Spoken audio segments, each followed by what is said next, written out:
Hi guys, this is about to be like a literally like 100 Snapchat story, but I want to talk about something because I'm a little frustrated. It's literally funny because just the other day I was talking to someone and I was telling them how like every time I have an encounter with someone, like I buy something from someone or like meet someone new or like did I have like trust issues of like the second they walk away, like them going home and making a video and saying I was rude or exposing me or saying something that didn't happen like for views. And I don't really understand the like exposing people trend that heavily because I mean everybody does have bad days, but it really irks me when those videos aren't true. Like at least if you're gonna make a video exposing me, like have it be true, you know what I mean? Because that's like one thing, like I did it, I'm sorry I was having a bad day or whatever, but when they're not true, it's just fucked. And I understand like you have a YouTube channel, like if something like you think happened or whatever, you want to get views or whatever, but like this is also my life and like my livelihood. And like, I am still a human being, and if you know that like, didn't happen, like, the things that you're saying didn't happen the way that you're saying them, like, you're fucking over another human being.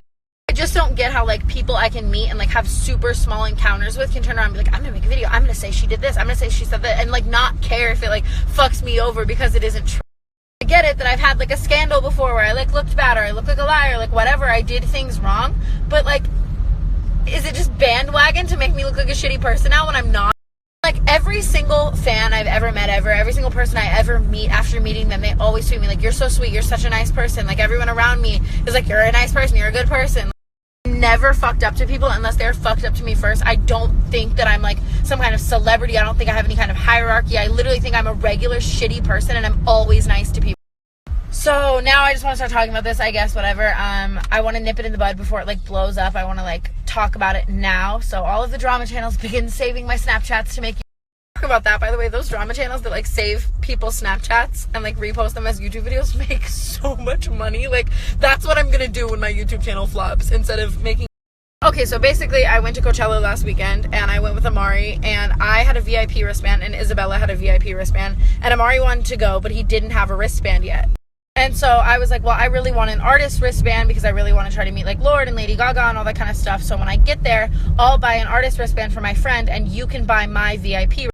We got to Coachella on Friday. We didn't get out to actually go to Coachella until really late at night. So I couldn't end up buying my artist wristband. The guy like already sold it to someone else or something. The guy selling the artist wristband was like, don't worry, like I got you on Saturday and Sunday, like you can buy it then. So I was like, okay, Amari, I'm going to wear my VIP wristband tonight. We need to find you a wristband. So I went on Twitter and asked if there was anybody selling a wristband that Amari could buy, preferably like a Friday one or a GA one or whatever, because he only needed it for like one night, you know, because he was going to buy mine. After talking to a lot of people, this really nice girl came through and she like started talking to me in my DMs, whatever. We like coordinate to buy her ticket at Coachella. She was at some booth like getting a VIP wristband. She didn't need her GA one anymore. She was like, I'll sell it to you guys for like $400 or whatever. So then everybody was just texting her off of like a million different phones. We were running really late. I kept apologizing for running so late, but then she was also running late, so it ended up working out fine. She was being so sweet.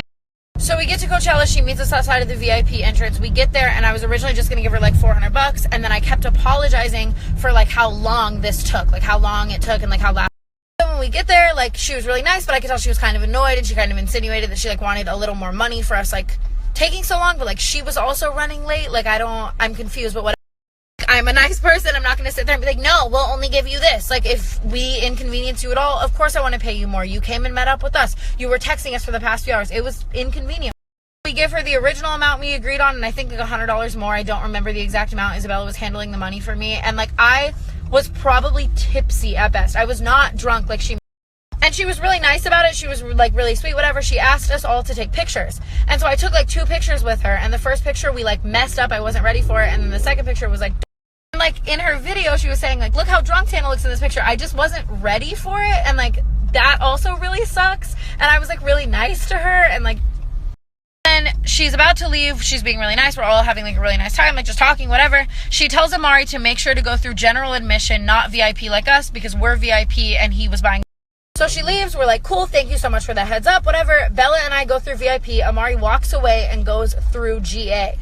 I should say he shows up to GA, and when he shows up to GA, he goes to just scan his wristband. Like the way the Coachella wristband scanners work is you put your wristband on top. If it's real, it turns green and you walk through. If it's it's fake, or if there's an issue, or like you're trying to reuse like a wristband from last weekend, or just whatever the problem is, if it doesn't work, if it's fake or it doesn't work, the scanner turns red.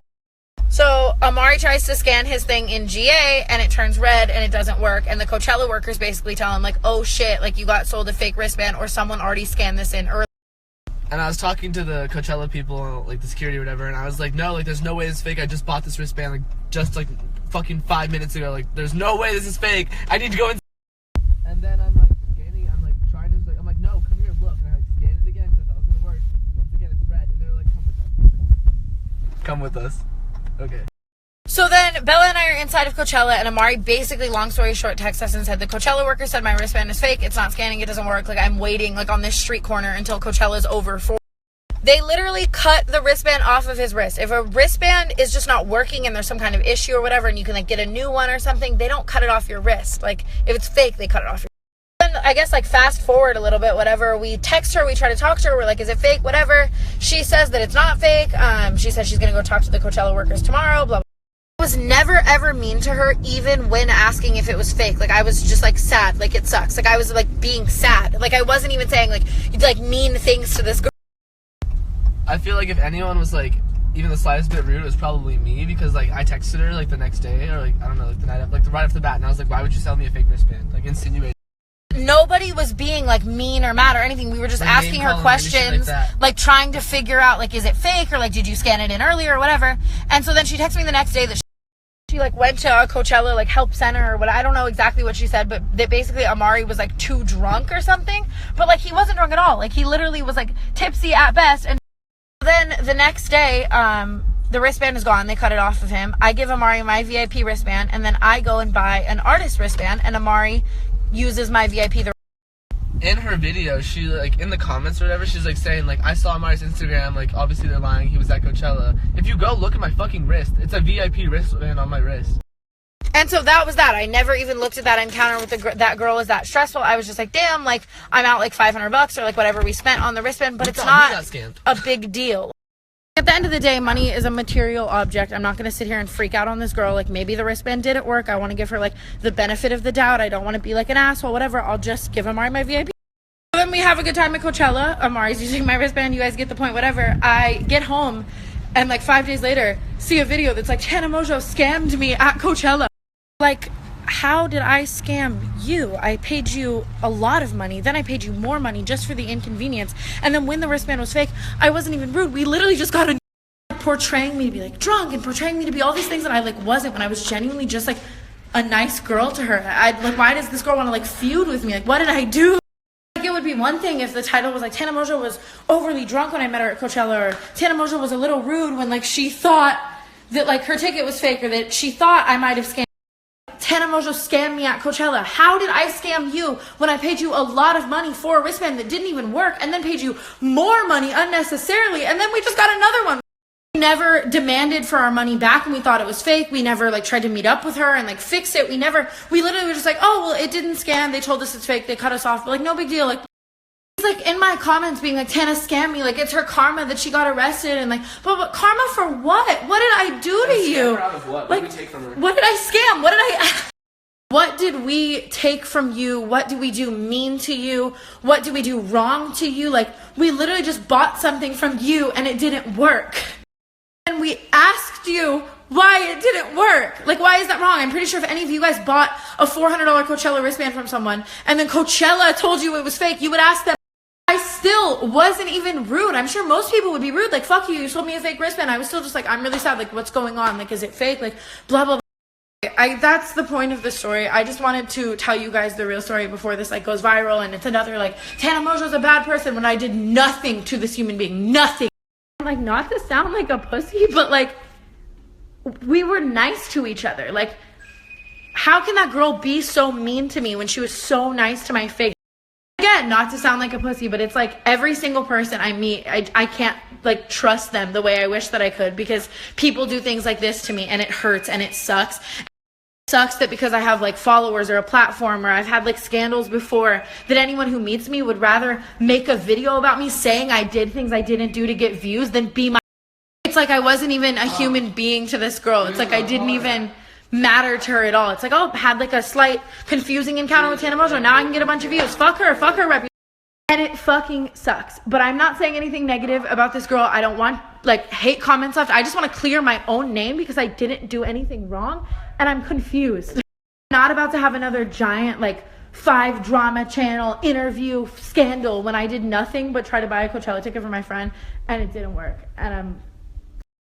And if I was in any way rude to that girl when asking her why Coachella said the ticket was fake, I don't think I was. I want to formally apologize. Clearly, I'm not like a rude person. Like we took like pictures and stuff. Like if I didn't like her and wanted to be rude or thought I was better than her, I'd be like, thanks for the ticket, bye. Like we hung out. She doesn't give a shit about that. So, yeah, that's the end of this story. I need to stop trusting random people. It's my fault at this point.